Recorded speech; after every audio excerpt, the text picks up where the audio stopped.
All right, you're with middleweight contender Jason Quigley. Now, Jason, when are we getting back inside that ring, my man? We're going to be back inside that ring very shortly. We'll be looking to see Team Quigley back out in December again, staying in the gym, staying ready, and I'm ready for action. Now, the middleweight division is wide open. The biggest fight we're talking about is Canelo Alvarez versus Gennady Golovkin. Triple G is supposed to be returning to the ring on December 10th. His opponent was supposed to be Danny Jacobs, but it's looking more like this fight may not be taking place. What are your thoughts on that potential bout and why it's not happening? To be honest, I don't know the real reason why this fight isn't going to happen. Maybe it all comes down to money and stuff like that at the end of the day, but boxing needs to get back to the way it was in the old days. Champions fight champions no matter what. Whoever has belts, they fight the other guy that has belts. It's all about getting, as Triple G says, all the belts. Do you know what I mean? And that's what it's all about.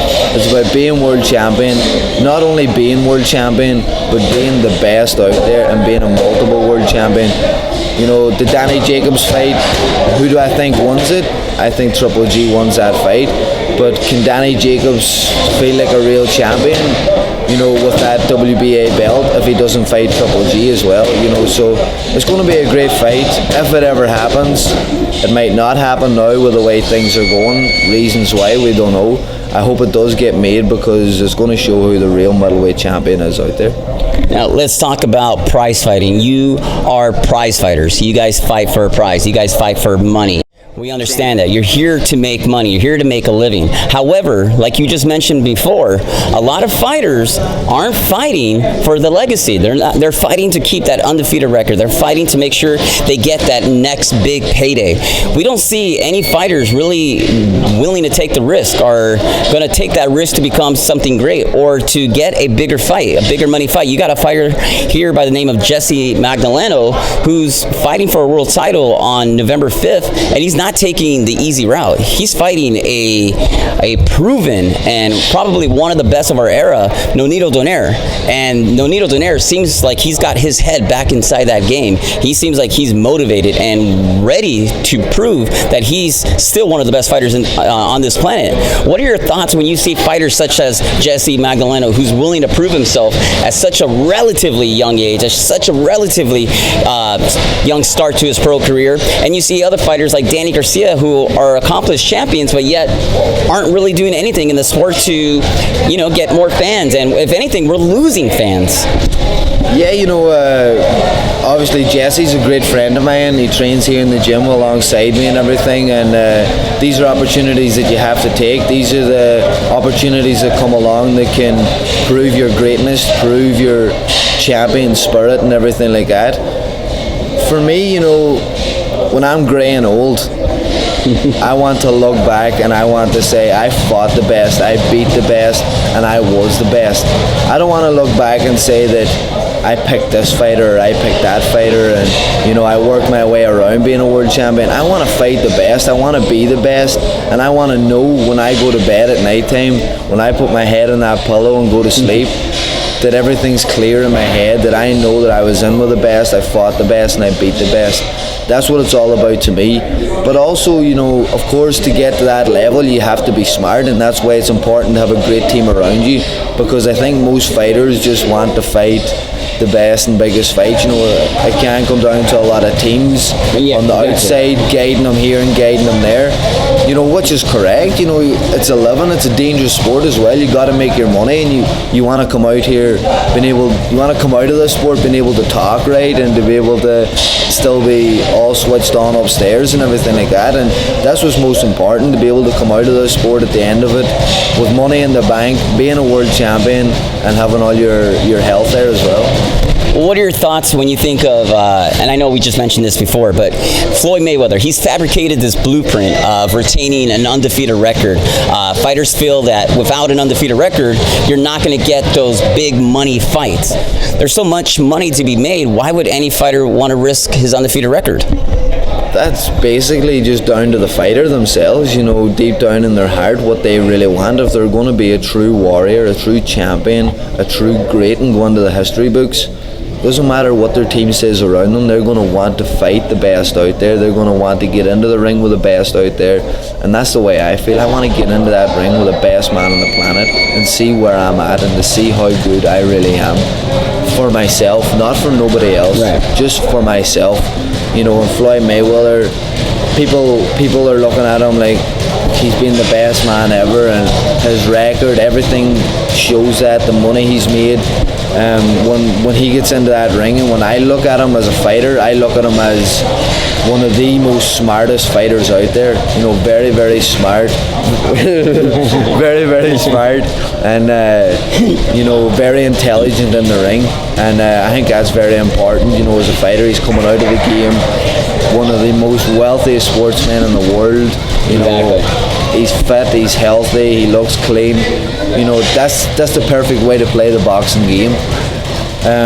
For me, if that's what you want to do, that's what you want to do. You know, I want to be the best there is, but I'm not afraid to get in there with the best and to put my record on the line or anything like that, you know, because you have to look up to Floyd Mayweather.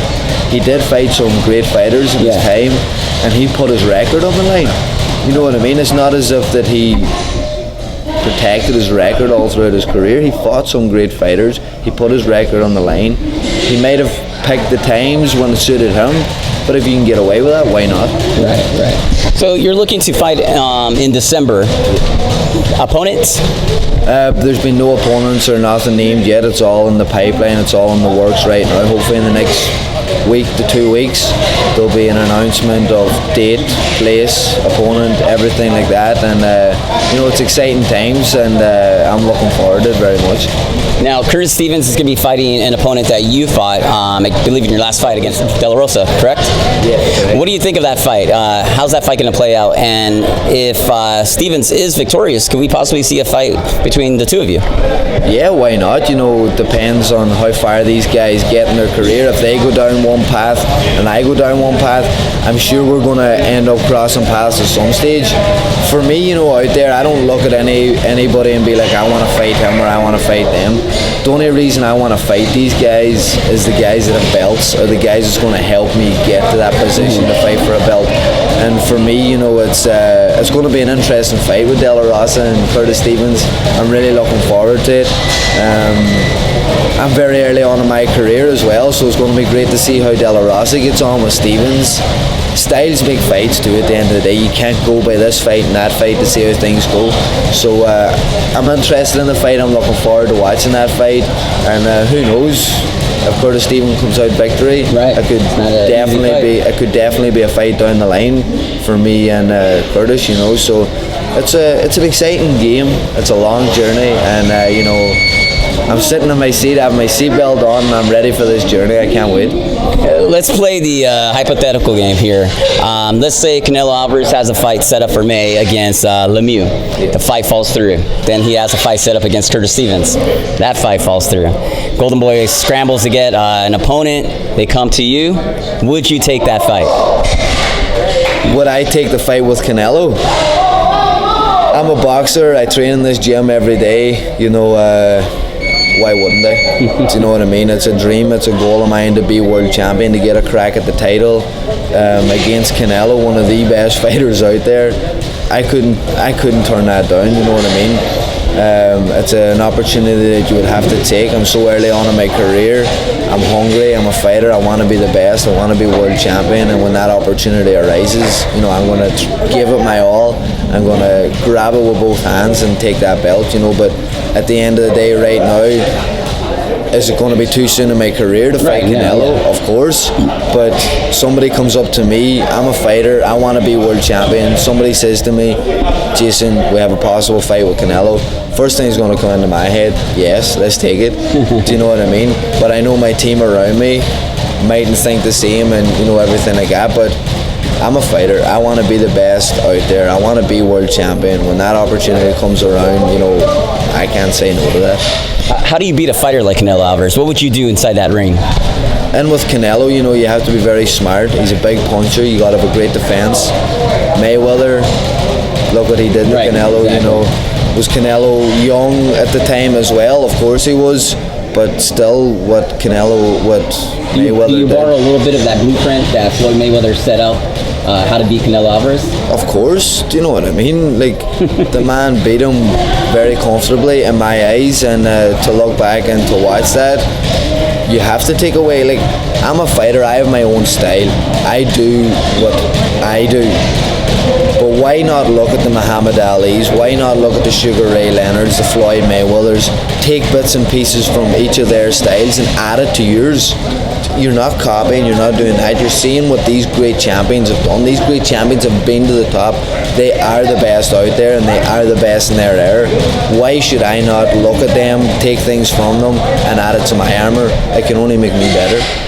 You know, Jason, one of the last questions I want to ask you. You're one of the nicest people I've met, you know, in boxing. But also, I don't want to piss you off, so I don't want to get my ass kicked. But how do you separate that? Because you're a mean guy inside that ring. But like I mentioned before, you're a nice guy. You're really cool, down to earth. You know, a lot of people, they gravitate towards you. They like you. You're a nice guy. How do you separate those two things? Because when you're inside that ring, you're a murderous puncher. You go inside and you want to destroy your opponent. But like I mentioned before, you're a hell of a guy. It's simple. You know what I mean? I'm outside the ring. I'm enjoying my life. I'm living a great life. I have great friends, family, people around me. You know, I like to have fun. I like to enjoy myself. But for me to keep living this good life that I'm living, for me to give my family a life that they've never had before, that guy across the ring is there to take that away from me. Everything that I've worked for, everything that I've blood, sweat and tears put into it, that guy across the ring is trying to take that away from me. And it's easy for me to switch into El Animal mode whenever that happens, because, you know, that guy across the ring there is taking something away from me, and I'm one guy that you'll not take nothing away from easy. You know, so when I get into that ring, I look at that opponent as trying to take away my food, my life, my living, my money. I'm not going to let any man do that. That's why I can switch on, and that's why I can turn around and be the animal that I do be inside the ring. Hey, Jason, you're from Ireland. You are training out here where it's predominantly a Mexican culture, Mexican race. Are you the Irish Mexican or the Mexican Irish Quigley?